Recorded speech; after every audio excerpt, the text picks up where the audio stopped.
திரு G K Nagaraj, உங்களுடைய கருத்து. இல்ல, இடி உள்ள வரக்கூடாது, சிபிஐ வரக்கூடாது, அனுமதி கொடுக்க மாட்டோம். அப்போ ஒரு கொள்ளை அடிக்கிறதுக்கு, ஒரு குடும்பம் பணம் சம்பாதிக்கிறதுக்கு தமிழ்நாடு அதுக்கு பேர்ல மாநில சுய உரிமையா அப்படின்னு நான் கேட்கிறேன். போக்குவரத்தில் இருந்து, மது உற்பத்தியிலிருந்து, மின்சார கட்டணத்துல வந்திலிருந்து எவ்வளவு உற்பத்தி ஆகப்பட்டிருக்கிறது, ஆயத்திற்கு எவ்வளவு ஏமாத்திருக்கப்பட்டது, எவ்வளவு பாட்டில் வாங்கப்பட்டிருக்கிறது. இதை விட இது ஒரு மனசாட்சியோட ஏத்துக்கணும். ஐடியா கொடுத்தது யாரு?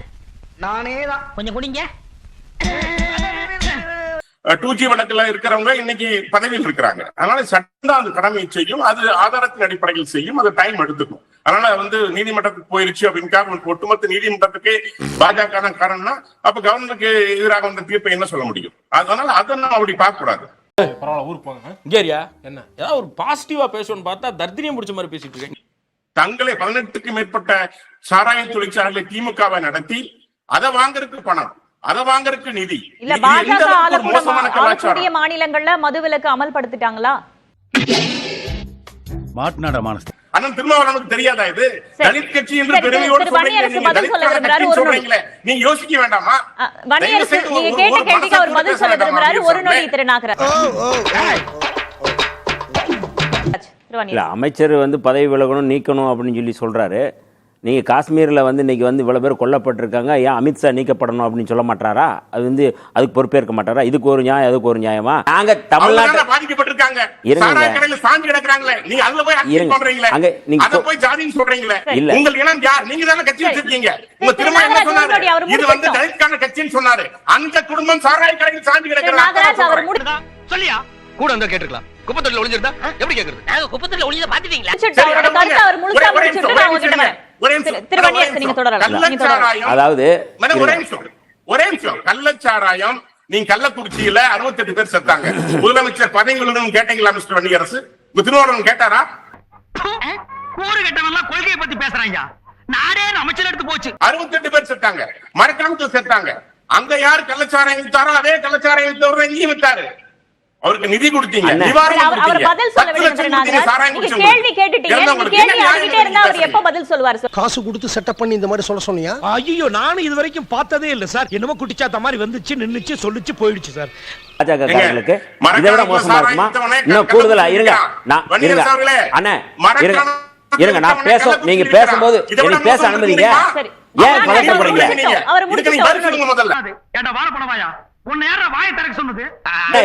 கவுண்டர் சமயம் இருங்கண்ணே, ஏன் பதட்டப்படுறீங்க? நான் சொல்லும் போது 62 பேர் பட்டியலின மக்கள் இருங்கண்ணே, நான் சொல்லும் போது இருங்க. அதெல்லாம் நீங்க இந்த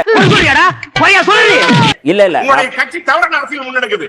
ஒரு சமுதாயத்துக்கு நீங்க துரோகம் பண்றீங்க. விடுதலை நாகராஜ் அவர் முடிச்சிட்டோம். விடுதலை சிறுத்தை அவர் சொல்றாரு, ஏத்துக்க முடியாதுங்க. இவர் இது மாதிரி பேசக்கூடாது. ஏங்க எந்த கட்சி ஜாதி வச்சிருக்காரு? கேள்வி நீங்க அடுக்கடுக்கா கேள்வி கேட்டீங்க, அதுக்கு ஒரு பதில் சொல்லல. அந்த பதில் வாங்கிட்டு நான் உங்ககிட்ட வர மறுபடியும். நீங்க எதுக்கு எழுதுங்க? அட சொல்லிட்டாங்களே. நீ எதுக்காக முழுக்க மதவெறியால் ஊட்டப்பட்ட ஒரு கட்சி, பயங்கரவாத கட்சி எதிரால் பாஜக தான். அதனால நீங்க பாஜக இந்த மாதிரி பயங்கரவாதமா பேசுறீங்க.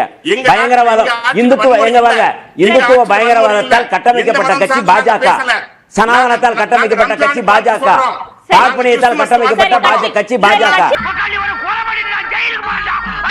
நான் அமைதியா பொறுமையா விவாதத்துக்குள்ள வரேன். நான் ஒரு பயங்கரவாத கட்சினா பாஜக பாலியல் ஜல்சா கட்சி சொல்றாங்க, அது எப்படிங்க பேசுறாங்க? உனக்கெல்லாம் ஒரு கௌரவம், ஒரு நாணயம். இன்னும் கொஞ்ச நேரம் இங்க நின்னு வெத்தலைபாக்கு போட்டு மூஞ்சில் தூக்கிடுவேன். அதாவது ஏதோ இப்போதான் வானத்திலேருந்து கூச்சி பூமிக்கு வந்த மாதிரி நாகராஜ் பேசிட்டு இருக்காரு. டாஸ்மாக் தமிழ்நாட்டில் இன்னைக்கா இருக்கு?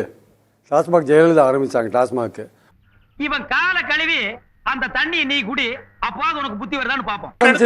டாஸ்மாக் ஆரம்பிச்சதியா? டாஸ்மாக் ஆரம்பிச்சதியா? டாஸ்மாக் ஆரம்பிச்சதியா? கருத்து அவரை முழுமையா சொல்ல விடுங்க. டாஸ்மாக் ஆரம்பிச்சது யாரு? ஜெயலலிதா. நான் மறுபடியும் உங்ககிட்ட வரேன். அப்போ ஜெயலலிதா ஆரம்பிச்ச போது உங்களுக்கு கண்ணு தெரியலையா? யாருன்னு சொல்லுங்க சார். நீங்க ஜெயலலிதா ஆரம்பிச்ச போது கண்ணு தெரியல, கண்ணு கூடாது உங்களுக்கு.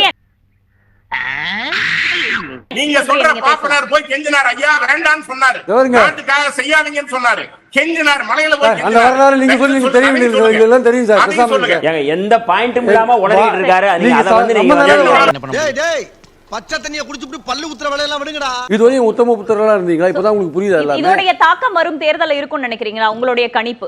இல்ல இந்த மந்திரிகள் நீக்கம் சம்பந்தப்பட்ட விஷயங்கள் வரிசையா வரக்கூடிய இந்த சிக்கல்கள் இனிமேல் வரப்போற காலகட்டம் திமுகவுக்கு படு கொந்தளிப்பான ஒரு காலகட்டமா இருக்கும் அடுத்த 10 மாதங்கள். ஏன்னா அவங்க தீர்மானிச்சிட்டாங்க, டார்கெட் வச்சுட்டாங்க. எப்படி டெல்லி கவர்மெண்ட் வந்து கேரக்டர் அசாசினேஷன் பண்ணாங்களோ அந்த மாதிரி தமிழ்நாடு கவர்மெண்ட்டை வந்து என்ஃபோர்ஸ்மெண்ட்டை வச்சு எல்லாம் பண்ணணும்னு முடிவு பண்ணிட்டாங்க.